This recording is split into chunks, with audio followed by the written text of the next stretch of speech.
Jill, aunt, right? This is your nieces and Yes. nephews we're talking about. So Yes. the good news is they were found. Tell us about this. So you found them there, thankfully. Yes, we found out Friday of last week that they were found here in Croatia. We hopped on a plane first thing Saturday morning out of the Salt Lake airport and arrived here Sunday afternoon.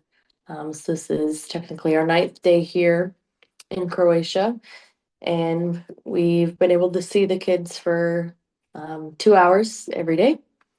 They are here in a children's center.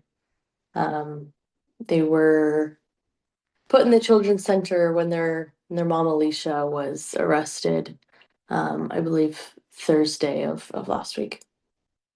What and well, it sounds like you guys are going through a little bit of a battle there. What's been the hiccup on why you're only able to see them 2 hours and can't get them in custody? What are you guys facing over there? Um, I wish we had a I wish we had a clear-cut answer for that, because then we wouldn't be in this.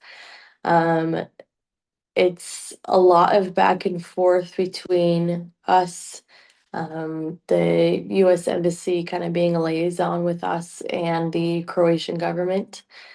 The Croatian government, I could say, runs on island time. Um, they just have a lot slower process, slower way of life that translate into their government process as well. But we don't we don't have a clear-cut answer. We've provided all of the documents that we've been asked to provide. There is one additional document that we've gone ahead and provided to the Utah that we are hoping gets signed by a judge today, so we can get that translated into Croatian and sent back to the authorities. And how are the kids doing? I mean, you got to see them. What was the reaction when you first saw them, and how are they doing now?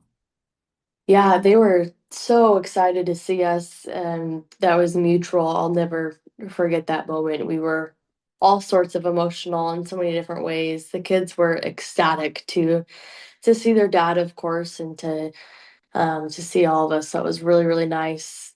They want to get the heck out of there. They do not enjoy being in the children's center. They're warm, they're fed, they have somewhere to sleep, they're together, which those are huge. It's a really big deal to have them together and to have them physically safe. But they are most definitely trapped there and they feel trapped. And we're just kind of in limbo, waiting to get them out. And how are you guys doing? I mean, how's the father doing? How's everybody holding up trying to deal with this situation? It's a lot. It's very bittersweet to be able to see the kids, but not be able to take them home and to have to continually say goodbye every day is very hard. It's an emotional roller coaster for us and of course for the kids. So we're kind of just handling it at this point, honestly, hour by hour. We kind of take turns having breakdowns and supporting one another.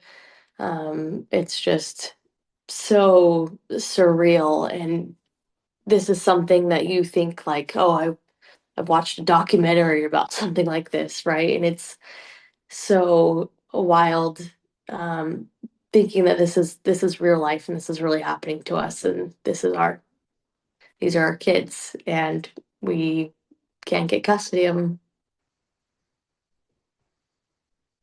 I can't imagine going through that. And then, of course, the cost of flying over there and everything else, you got that GoFundMe set up. Is that going to help offset? Because I can't imagine paying for that and all these rooms and everything you have to deal with probably over there and all these unexpected costs too to get them back.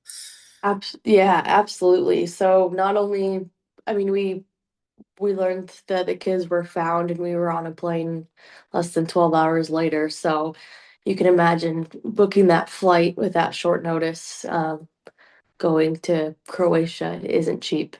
And of course, we want no delay in once we do get custody of the kids of booking flights home. So that is a large expense. We really only expected here to be here 24, 48 hours. We never expected to be here for over a week and then who knows how much longer. So we've kind of set up a mini home at a short-term rental here for the next foreseeable future. And there's cost in that. There's cost in transportation. There's cost in taking care of the kids, hiring lawyers, getting documents translated, getting the kids clothes, activities, hygiene products. They had nothing when we got here.